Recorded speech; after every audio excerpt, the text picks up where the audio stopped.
Yep, I have come to the conclusion that you guys just follow me for the antics. What crazy bleep is Alyson gonna do next?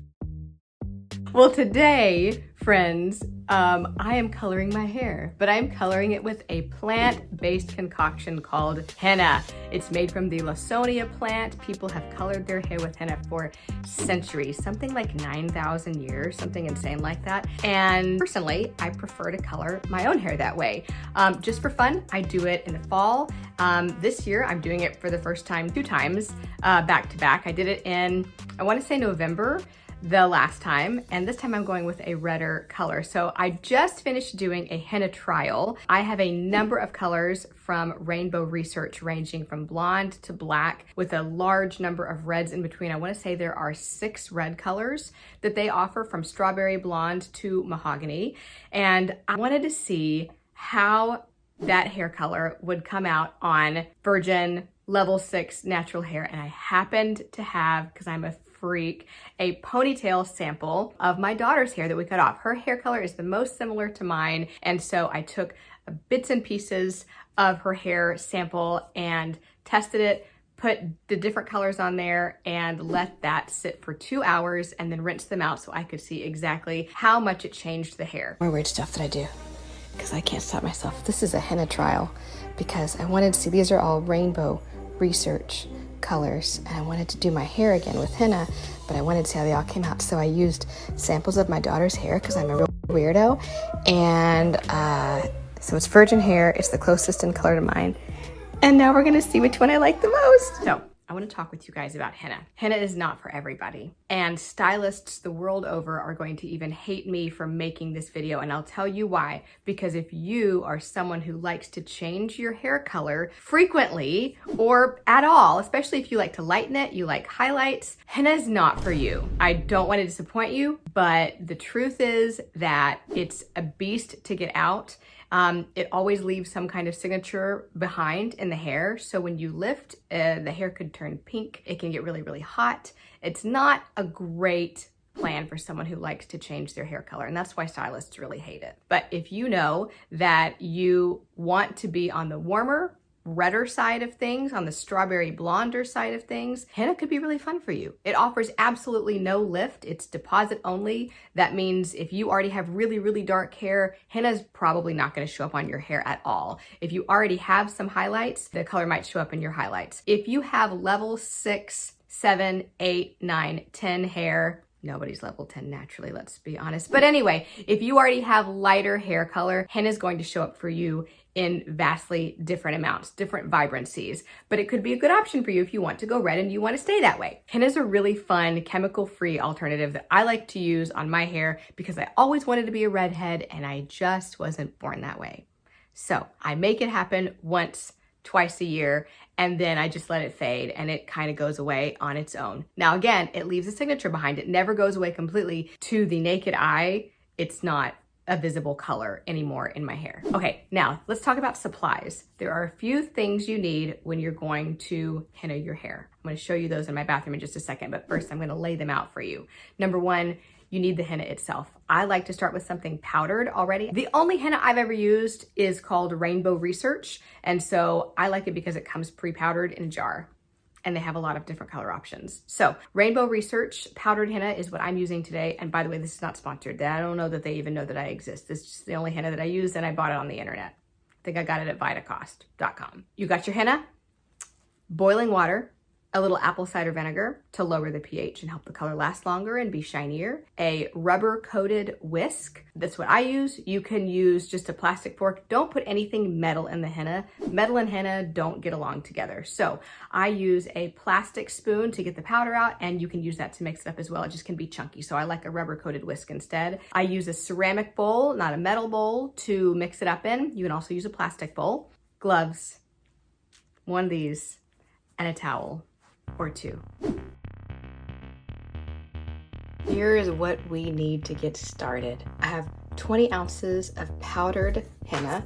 This is Rainbow Research Sherry Light Auburn Henna. It comes powdered, so I don't have to do that. I know that the Body Shop makes henna bars and you powder them yourself, and you don't have to do that with this because it comes powdered, which is really, really nice. So here's what they look like. My husband's like, Alyson, why do you want to dye your hair green? But guess what? My hair's not going to come out green. We need our apple cider vinegar. That's going to lower the pH of the whole solution once we mix this with water and help the color to last longer and add more shine to the hair. This is a rubber coated whisk. We're going to be using this. We'll be using a plastic spoon. I have color gloves and a plastic cap because this is going to be on my head for about 3 hours and I don't want to be dripping everywhere. So a nice towel to go around your shoulders is also a great idea. And we're going to mix this with some water until it's just kind of a gravy consistency. It's not too runny and it's not too thick, so that we can just basically use this to dump it on the hair. Okay, I'm just gonna pour about maybe half a cup in there and use my rubber whisk. See if that's the consistency that I like. It's a little bit lumpy.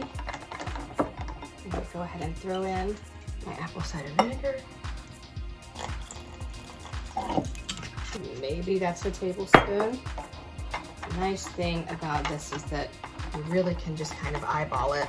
I know that I need 20 grams of powder because I want to make sure that I get enough coverage on my hair. Saturation is everything, and I want to make sure I get through any thicker areas with enough product. All right, see how that looks nice and smooth now? Let's check out that consistency. Not too thick, not too thin. All right, next step is to go apply. I'm gonna go sit in the bathtub by myself to do this part, not taking you with me, sorry. And I'm just gonna use these gloves to dump it on my head while I sit in the warm bathtub because it's gonna get everywhere, and then I can rinse that down the drain. And then this is gonna go on top, and a towel around my shoulders, and that's gonna be me for the next few hours. Okay, so those are your supplies. That's how that works. Make yourself a little henna gravy. Go hop in a warm bathtub because it feels good, because you're just gonna have to smash it on there. So we're all applied. We're warm and toasty. I've got about 2, maybe 3 hours of color processing time ahead of me, so I'm gonna just settle into this. I'm wearing this robe of my mother's that I stole, that I've affectionately named Big Fluffy. So Big Fluffy and I are gonna go have some lunch, and then we'll rinse this out in a couple of hours, and I'll show you guys a little before and after. I think you'll see that the change is not drastic. I don't want it to be drastic. Kind of a level up, if you will, for me. All done. Oh my gosh, it feels so good. I love it. Like, can you even tell on your screen that my hair is redder than it was before? If the answer is I'm not sure, then it's exactly what I want it to be, because I want it to look so natural and not like a huge jump from where I was before, that like normal people aren't gonna be like, wow, Alyson colored her hair. Like, that's not at all what I'm going for. I'm going for a subtle change, and people might go, looks different. Like a stylist in my building who had no idea that I was talking about coloring my hair on the interwebs saw me yesterday, and she goes, I love your new hair color. And of course she's got an eye for these things. So she's like, I love your new hair color. It looks cozy. And it made me feel so good. So that's exactly what I was looking for, is just that idea. This little hint of ginger copper, a little bit redder than what I've done in the past. I normally use their copper color. I'm almost out of it. This is their copper color, and this time I used all sherry. I polled my Instagram friends and asked them which one I should do. I did a really cool henna trial, and I want to show you what that looks like. So I'm gonna put a picture over this so you can see the henna trial that I did at home. I took samples of my daughter's hair and put several different reds on it,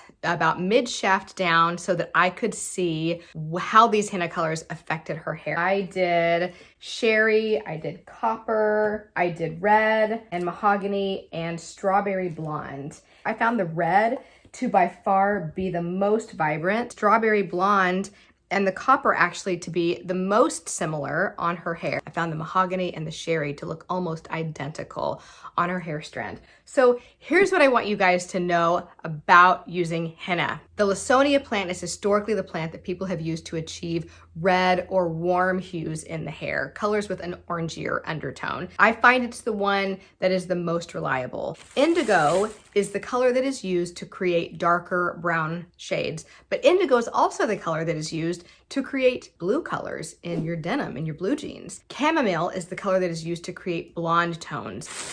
Your girl Alyson's a little bit weird, if you don't already know that. While I was in school, I collected a lot of hair samples. I have bleached hair. I have virgin dark hair.